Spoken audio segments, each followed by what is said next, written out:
Welcome, my dear friends. This is Dr. Padala Tirupati, Assistant Professor, Department of Botany, SRR, Government Arts and Science College, Autonomous Karimnagar. It is a prestigious institution in northern Telangana. That is Sri Rajarajeshwara Prabhutva Arts and Science Kalashala autonomous స్వయం ప్రతిపత్తి కరీంనగర్. మనం గత సంవత్సరాల్లో జరిగినటువంటి అదేవిధంగా most important expected bits, ముఖ్యంగా JL DL అదేవిధంగా CP get బాటనీకి సంబంధించి అడుగుతున్నటువంటి ప్రశ్నలను ఈరోజు మనం విశ్లేషణ చేసుకుంటున్నాం. దాంట్లో భాగంగానే ఈరోజు మనం కొన్ని ప్రత్యేకమైనటువంటి నిర్మాణాలు, దాంతోపాటు ఉపయోగకరమైనటువంటి అంశాలు పర్యావరణంలో ఏ విధంగా పనిచేస్తాయో వాటికి సంబంధించి ఈరోజు తరగతిలో మనం చూస్తున్నాం. సో ఇప్పుడు మనం చూస్తున్నటువంటి క్వశ్చన్ మనం గమనించినట్లయితే, so frustules are found in, ఈ ఫ్రస్ట్యూల్స్ అనేటువంటి నిర్మాణాలు ఎందులో మనం గమనిస్తామని అడుగుతున్నారు. So frustules are the structures, a special type of structures which found in which type of algae. So diatoms are belongs to Basilario so Basilario Physi algae. It is also we can call as golden yellow algae. వీటికి సంబంధించి మనం తీసుకున్నప్పుడు ఈ ప్రత్యేకమైనటువంటి నిర్మాణాలు ఈ డయాటమ్స్లో మనం గమనిస్తాం. దీంతో పాటుగా ఆక్సోస్పోర్స్ అనేటువంటి ప్రత్యేకమైనటువంటి నిర్మాణాలు కూడా ప్రత్యుత్పత్తిలో ఏర్పడేటువంటి నిర్మాణాలు. ఇవి ప్రత్యేకించి రిజువినేషన్ అంటే పునరుత్తేజ బీజాలుగా వీటిని మనం చెప్పుకోవడం అనేటువంటి జరుగుతుంది. రీజువినేషన్, రీజువినేట్ రిజువినేట్ స్పోర్స్ అని కూడా మనం పిలుస్తారు, ఆక్సోస్పోర్స్. ఇవి డయాటమ్స్లో మనం గమనిస్తాం. So diatoms cell wall is made up of silica. This is most important characteristic features of the diatom. The silica is also useful for the making of the polish to ornaments or type of ornamentals, and also the filtration of the ores are also oils. అంతేకాకుండా మనకు cement bricks తయారీలో కానీ లేదా walls తయారీలో కూడా ఈ మనకు ఈ డయాటమేషియస్ సాయిల్ అనేటువంటిది సముద్ర అడుగు భాగంలో మేటలు వేయబడి అది ఉపయోగపడుతుంది. సైనోబ్యాక్టీరియాకు సంబంధించి మనం తీసుకున్నప్పుడు ఇందులో ప్రత్యేకించి మనకు హెటిరోసిస్ట్లు అనేటువంటి నిర్మాణాలు, సైనోబ్యాక్టీరియాలో హెటిరోసిస్ట్లు అనేటువంటి ప్రత్యేకమైనటువంటి నిర్మాణాలు ఉంటాయి. ఈ హెటిరోసిస్ట్లు అనేటువంటివి మనకు వాతావరణంలో ఉండేటువంటి మాలిక్యులర్ నైట్రోజన్ ఫిక్సేషన్ చేయడంలో తోడ్పడతాయి. 78% మనకు వాతావరణంలో ఉన్నటువంటి నత్రజని హెట్రోసిస్ట్లు నత్రజని స్థాపన చేస్తాయి సింబయోటిక్ అసోసియేషన్ ద్వారా. ముఖ్యంగా నాస్టాక్ అనాబినా అనేటువంటి నీలియాక్వ శేవల్, both the blue green algae members, Nostoc Anabaena belongs to the cyanobacteria members. These are possess the heterocyst special type of structures. The special type of structures which observed in the trichomes are the filamentous body, the nodular structures. So H type of structures we are observed in the heterocyst. Polar nodules we are observed in this cell. This cell is specialized to looks like a yellow or orange structure. Remaining cells are blue green color, but the heterocyst cell is varies from the normal cells in the trichome. ఇది వాటికి సంబంధించి. స్పైరోగైరాలో మనకు the ribbon shape chloroplast ఉంటుంది. ఇది చాలా చాలా important. The Spirogyra also we can call as pond scum and pond silk. Spirogyra we can call as pond scum or pond silk అని మనం చెప్పుకోవడం అనేటువంటి జరుగుతుంది. Okay, then Chlamydomonas, it is a unicellular motile green algae. It is possess a bowl shaped chloroplast. This is the specialized structures of the chlamydomonas. And the grass of the sea refers to మనకు సముద్ర ఆ, కలుపు మొక్కలుగా పిలువబడేటువంటివి, ముఖ్యంగా కెల్ప్స్గా పిలువబడేటువంటివి ఫియోఫైసికి చెందినటువంటి algae. Phaeophyceae are brown algae, వీటిని మనం గోధుమ వర్ణం శైవలాలు అంటారు. వీటిని కెల్ప్స్ అంటారు, లేదా సీవీడ్స్ అని కూడా మనం పిలుస్తారు. సీవీడ్స్ కలుపు మొక్కలు ఇవన్నీ కూడా ఫియోఫైసికి సంబంధించినవే. గెయింట్ బాడీస్ని కలిగి ఉంటాయి, అంటే అతిపెద్ద దేహాలను కలిగి ఉంటాయి ఫియోఫైసి. ఇది గుర్తుపెట్టుకోవాలి. కానీ ఇక్కడ అడిగిన ప్రశ్న ఏంటంటే grass of the sea refers to the. Grass of the sea దేని పిలుస్తారంటే అల్వాను పిలుస్తారు. ఈ అల్వా దేనికి సంబంధించింది అంటే ఫియోఫైస్కి చెందినటువంటి శైవలం. అల్వా అనేటువంటిది ఫియోఫైస్కి చెందినటువంటి శైవలం. ఇందులో మీరు గమనించినట్లయితే సర్గాసంను గల్ఫ్ వీడ్ అని పిలుస్తారు. ఏమని పిలుస్తారు? గల్ఫ్ వీడ్ అని పిలుస్తారు సర్గాసం. ఓకే. లామినేరియా ఫ్యూకస్కి సంబంధించినటువంటి థాలస్లు మనకు ఎడిబుల్గా ఉపయోగపడతాయి. ఫుడ్ ఫోడర్గా ముఖ్యంగా క్యాటిల్స్కి ఉపయోగపడడం అనేటువంటిది జరుగుతుంది. Next, algae genome with industrial applications. ముఖ్యంగా శైవలాలకు సంబంధించినటువంటి జన్యు పదార్థం ఏ కింద ఇవ్వబడినటువంటి ఆల్గే మెంబర్ ముఖ్యంగా మనకు ఇండస్ట్రియల్ అప్లికేషన్స్లో ఉపయోగపడుతుంది. దీనికి సంబంధించిన జీనోమ్ను ముఖ్యంగా ఎలాంటి ఆర్గానిజం అని చెప్పుకున్నప్పుడు క్లామిడోమోనాస్ రెనిహాండ్రై రెనిహార్డైటి రెనిహార్డైటి రెనిహార్డైటి అనేటువంటి ఈ క్లామిడోమోనాస్ క్లోరోఫైజ్కి చెందినటువంటి క్లామిడోమోనాస్ ఈ ఆ, జీనోము మనకు ఇండస్ట్రియల్ అప్లికేషన్లో ఉపయోగపడడం అనేటువంటి జరుగుతుంది. క్లామిడోమోనాస్ రెని హార్డైటి.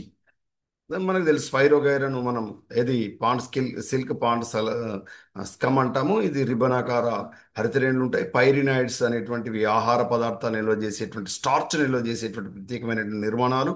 నాస్టాక్లో మనకు తెలుసు ప్రత్యేకించి హెట్రోసిస్ట్ అనేటువంటివి ఉండి నత్రజని స్థాపన చేస్తాయి, సింబయోటిక్ అసోసియేషన్ చేస్తుంది. ఆ, మనకు స్పైరోగైరకు సంబంధించి మన బ్లూమ్స్ను కూడా ఏర్పాటు చేస్తాయని చెప్పుకున్నాం. ఫ్యూకస్కి సంబంధించి ఫ్యూకోజాంతిన్ అనేటువంటి ప్రత్యేకమైనటువంటి వర్ణద్రవ్యం ఇది ఫియోఫైస్కి సంబంధించినటువంటి శైవలాల్లో మనం గమనిస్తాం. Next, algae involved in bio fertilizers. ఏ ఆల్గే ఇందులో మనకు ఏది జీవ ఎరువులను తయారు చేయడంలో which algae is involved in making of the bio fertilizers. It is very helpful to the ecological sustainability or environmental friendly eco friendly bio fertilizers or bio fertilizers. Azolla it is a water fern. Azolla is a water fern. ఇది నీటి ఆ, అది fern మొక్క అని కూడా మనం పిలుస్తాం azolla. దీన్ని మనం వరి పంట పొలాల్లో ఉపయోగించడం అంటే జరుగుతుంది. వరి పంట. సో ప్యాడీ ఫీల్డ్లో మనం ఉపయోగించడం జరుగుతుంది. Paddy field. ఈ అనాబిన్ అనేటువంటిది మనకు బ్లూ గ్రీన్ ఆల్గే. ఇదేమో మొదటిదేమో ఫెర్న్ మొక్క అంటే టెరిడోఫైటా ప్లాంట్. ఇక్కడ అనాబిన్ అనేటువంటిది మనకు blue green algae member. Blue green algae members. Remember my dear friends, algae which are belongs to the blue green algae, they are only capable to fixation of the nitrogen from atmosphere. It is involved in the making of biofertilizers. This is the most important point. So including anabina, the nostoc is also responsible for making of the biofertilizers. Anabina, it is associated with azolla, the Anabina azolle species which are involved for the making of the biofertilizers. It is living fertilizers which are involved in the in the paddy field, which are abundantly used in the azolla cultures, abundantly used in paddy field. Why? Because the paddy field need more content of the water. So in this regard, the azolla is also which able to grow in that water, and it is helpful to gives the nitrogen to the paddy field. So that is the most important. The cladophora and chlorella, these are all not able to, because of these are our eukaryotic bacteria, eukaryotic uh, algae. So that's why the eukaryotic member does not possess this nitrogen fixation mechanism. Nitrogen fixation mechanism which are only present in prokaryotes only, like bacteria and cyanobacteria. This is most important. So the biofertilizers, making of the biofertilizers are involved in biofertilizers only, blue-green algae members only. That is Nostoc and Anabina. So here the right answer is Anabina. Next, DNA barcoding in algae often uses. మనకు సాధారణంగా DNA బార్కోడింగ్కి సంబంధించి ఆల్గేకి సంబంధించింది దేన్ని ఉపయోగించడం అనేటువంటి జరుగుతుందంటే ఇక్కడ మనం చూసినప్పుడు RBCL. RBCL is the right answer of this question. DNA barcoding in algae, ఆర్బిసిఎల్.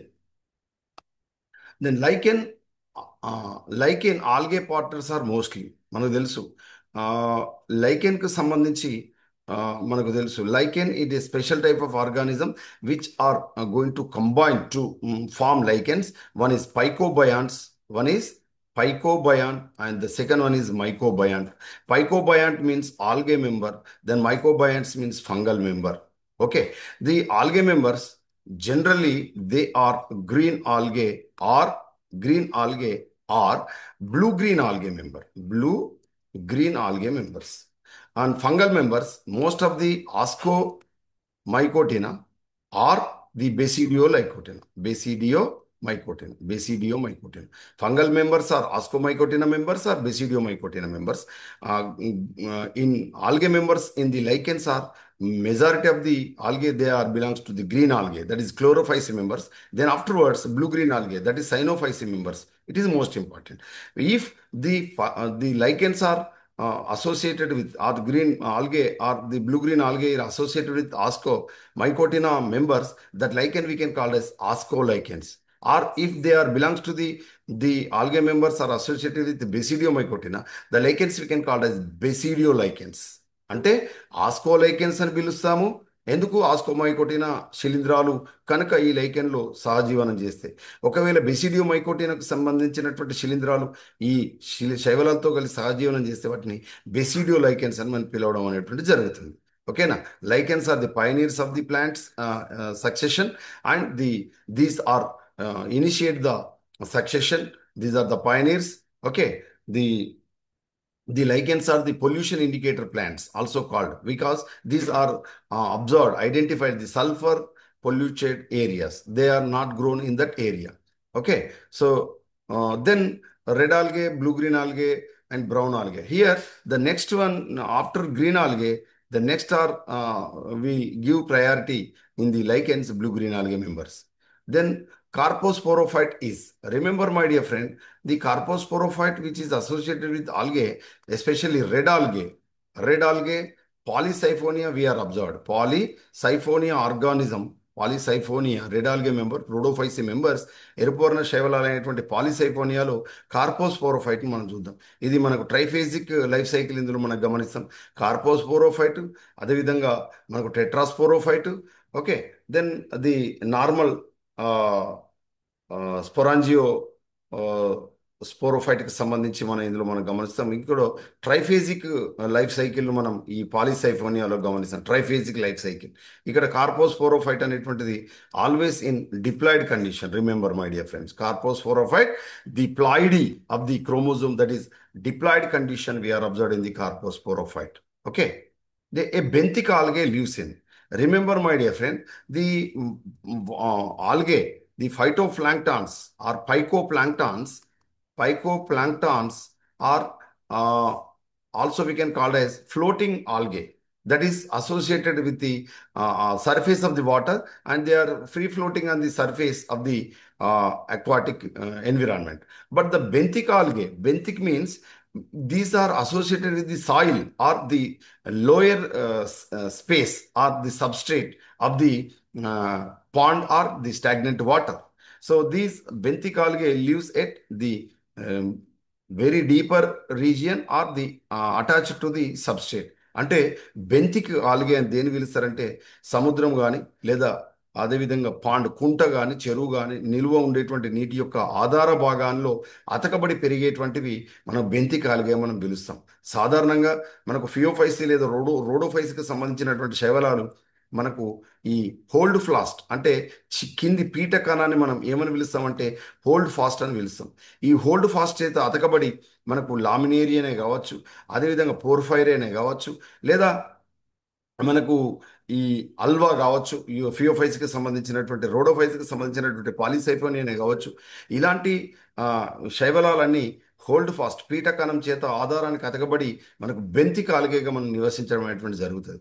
అదేవిధంగా మనకు వాల్వాక్స్ కానీ ఈడోగోనియం కానీ లేదా క్లామిడోమోనాస్ కానీ ఇవన్నీ కూడా నీటి ఉపరితలపై తేలియాడుతూ ఉంటాయి అన్నమాట. సో ఇలాంటి వాటిని మనం ఫ్లోటింగ్ ఆల్గే అని మనం పిలుస్తాం. బెంతిక ఆల్గే అంటేనేమో ఏది కింద అంటే మనకు వాటర్ బాడీ యొక్క అడుగు భాగానికి ఆధారానికి అతకబడి ఉండేటువంటివి ఉంటాయి. స్నో పైన ఉండేటువంటిది ముఖ్యంగా క్లామిడోమోనాస్ నివాలిస్ అనేటువంటి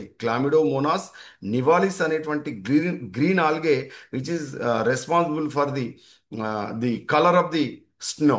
అంటే మనకు మంచుకు ఎరుపు వర్ణాన్ని ఇచ్చేటువంటి, మంచుకు వివిధ వర్ణాలు ఇచ్చేటువంటి శైవలం ఏంటిదంటే క్లామిడోమోనాస్ నివాలిస్ అని చెప్పాలి. ఓకేనా? మంచుకు వర్ణాన్ని ఇచ్చేది. మరి పారాసైట్ ఆల్గేలో ఒకే ఒక పారాసైట్ ఉంది, that is Cephalourus. It is responsible for red rust disease. Which disease? Red rust disease in the tea plants.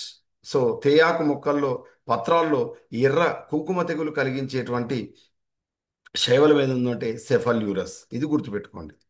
Next పాలిసైఫోనియా belongs to, మనకు తెలుసు పాలిసైఫోనియా అనేటువంటి ఆ, జీవ ఇది శైవలం ఏ తరగతికి చెందుతుంది అని అడిగాడు. పాలిసైఫోనియా మనకు రెడాల్గేకి సంబంధించి ఆ, చెందినటువంటి శైవలం రోడోఫైసి. ఫియోఫైసి మనకు తెలుసు అల్వా, అదేవిధంగా లామినేరియా, ఎక్టోకార్పస్. ఓకే, ఎక్టోకార్పస్ అంటే మీకు ఎగ్జామ్లో ఇవి కూడా అడుగుతాడు. అంటే ఈ శైవలం ఏ తరగతికి చెందిందని అడుగుతాడు. రోడోఫైసికి సంబంధించి పాలిసైఫోనియా ఉంది, ఇది మనం గుర్తుపెట్టుకోవాల్సింది. క్లోరోఫైజ్కి సంబంధించి క్లామిడోమోనాస్, క్లామిడోమోనాక్స్, వాల్వాక్స్. ఓకే, ఈడోగోనియం, అదేవిధంగా కారా, ఇట్లా. అదేవిధంగా బ్యాసిలేరియోఫైస్కి సంబంధించి మనకు డయాటమ్స్, ఆల్ డయాటమ్స్ మనకు పిన్యులేరియాకు సంబంధించి కానీ నావిక్యులా కానీ వీటికి సంబంధించి మనకు బ్యాసిలేరియోకు ఫైస్కి సంబంధించినటువంటి డయాటమ్స్కి సంబంధించినటువంటి శైవలాలుగా పిన్యులేరియా అండ్ పిన్యులేరియా నావిక్యులా, పిన్యులేరియా నావిక్యులా అని మనం వీటిని మనం తెలుస్తాం. ఇందులో సెంట్రేలిస్ పెన్నేలిస్ అనేటువంటి మనకు జాతులు ఉంటాయి. ఇందులో మనకు రేడియల్ సిమెట్రీ కానీ, అదేవిధంగా మనకు అంటే సౌష్ఠవానికి సంబంధించి వివిధ సౌష్ఠవాన్ని మనం ప్రదర్శిస్తాం. ఇందులో మనకు సబ్బుపెట్టెం ఆధారంగా ఉండేటువంటి దీని యొక్క థాలస్ ఉంటుంది.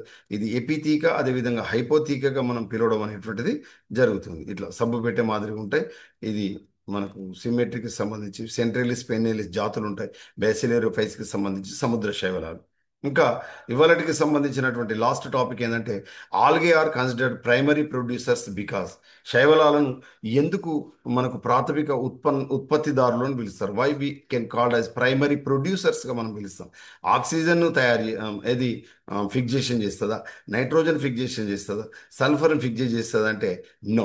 కార్బన్ డైఆక్సైడ్ని ఫిక్జేషన్ చేసి ఆక్సిజన్ను లిబరేట్ చేస్తుంది, ఆక్సిజన్ను విడుదల చేస్తుంది, కార్బన్ డైఆక్సైడ్ దీని ఇవ్వబడుతుంది. అంటే కార్బన్ సింకులుగా మనకు పనిచేస్తాయి. So algae also we can called as carbon sinks. They are lived in the oceanic environment. Majority of the algae members, they are associated with the oceanic environment. The Phaeophysi members or brown algae members, they are associated with the oceanic environment to fixation of the carbon dioxide. It is called as carbon sinks. Carbon శోషకంగా పనిచేస్తుంది. వాతావరణంలో అత్యధికంగా ఉండేటువంటి carbon dioxide సముద్రంలో వాటిని దాచిపెడతాయి. అందుకే oceanic environment ఏమని పిలుస్తారంటే మనకు ఈ బ్లూ సింక్గా మనం పిలుస్తారు. బ్లూ సింక్ వేటికి, కార్బన్ డైఆక్సైడ్కు లేదా కార్బన్కు బ్లూ సింకులుగా వేటిని పిలుస్తారంటే సముద్రాలను పిలుస్తారు. మరి గ్రీన్ సింక్స్ అని వీటిని పిలుస్తారు. గ్రీన్ సింక్స్ అంటే మనకు ఈ మ్, తెలుగులో హరిత హరిత తొట్టెలు. గ్రీన్ సింక్స్ అంటే తెలుగులో ఏమని పిలవాలి, హరిత తొట్టెలు అని పిలుస్తారు. హరిత తొట్టెలు అని వేటిని పిలుస్తారంటే మనకు ఫారెస్ట్ను పిలుస్తారు. హరిత తొట్టెలు లేదా గ్రీన్ సింక్స్ అని వేటిని పిలుస్తారంటే ఫారెస్ట్. ముఖ్యంగా అమెజాన్, అమెరికాలో ఉండేటువంటి అమెజాన్కు సంబంధించినటువంటి పెద్ద ఫారెస్ట్ ఉంటుంది. ఈ అమెజాన్ ఫారెస్ట్ మనకు గ్రీన్ సింక్లు దేనికి, కార్బన్కు గ్రీన్ సింకులుగా పనిచేస్తాయి. అంటే కార్బన్ శోషణానికి హరిత తొట్టెలుగా ఫారెస్ట్లు పనిచేస్తాయి. మరి కార్బన్ శోషణకు బ్లూ సింక్స్గా వేటి పనిచేస్తాయి అంటే ఏవి పనిచేస్తాయి అంటే ఓషియన్స్, సముద్రాలు మనకు ఈ బ్లూ సింకులుగా పనిచేస్తాయి. అంటే ఆ, మనకు నీలి తొట్టెలుగా పనిచేస్తాయి. హరిత తొట్టెలేమో మనకు అడవులు, నీలి తొట్టెలేమో సముద్రాలు. ఎందుకంటే నీరు బ్లూ కలర్లో కనబడుతుంది, చెట్లు గ్రీన్ కలర్లో కనబడతాయి, కార్బన్ శోషకంగా పనిచేస్తాయి. అందుకే వాతావరణంలో కార్బన్ డైఆక్సైడ్ ఎల్లప్పుడూ కూడా 0.03% మాత్రం ఉంటుంది. ఎంతకంటే ఎక్కువ పెరిగిన కొద్దీ ఏమవుతుందంటే వాతావరణంలో టెంపరేచర్ పెరుగుతుంది. దాన్ని మనం ఏమంటాం, గ్రీన్ హౌస్ ఎఫెక్ట్ అంటాం. అది ఇంకొంచెం ఎక్కువ ప్రపంచవ్యాప్తంగా విస్తరిస్తే గ్లోబల్ వార్మింగ్ అంటాం. దీని ఇంపాక్టే మనకి irregular rainfalls, irregular seasonal variations. అంటే సాధారణంగా ఎప్పటి నుంచి ఎప్పటికి ఎండాకాలం, ఎప్పటి నుంచి ఎప్పటికి వానాకాలం, ఎప్పటి నుంచి ఎప్పటికి చలికాలం అనేటువంటిది కూడా మారిపోతుంది. Just because of the environmental changes, ecological changes we are observed due to the cause of global warming. ఇది గుర్తుపెట్టుకోవాలి. కాబట్టి ఇక్కడ ఆల్గే అనేటువంటిది కార్బన్ డైఆక్సైడ్ ఫిక్జేషన్ చేస్తుంది కానీ ఆక్సిజన్ కాదు. ఆక్సిజన్ విడుదల చేస్తుంది, ఇదేమో తీసుకుంటుంది. అదేవిధంగా నైట్రోజన్ ఫిక్జేషన్ చేసేది కేవలం blue green algae only. Nitrogen fixation చేసేటువంటి కేవలం blue green algae members, that is Nostoc కానాబేనా.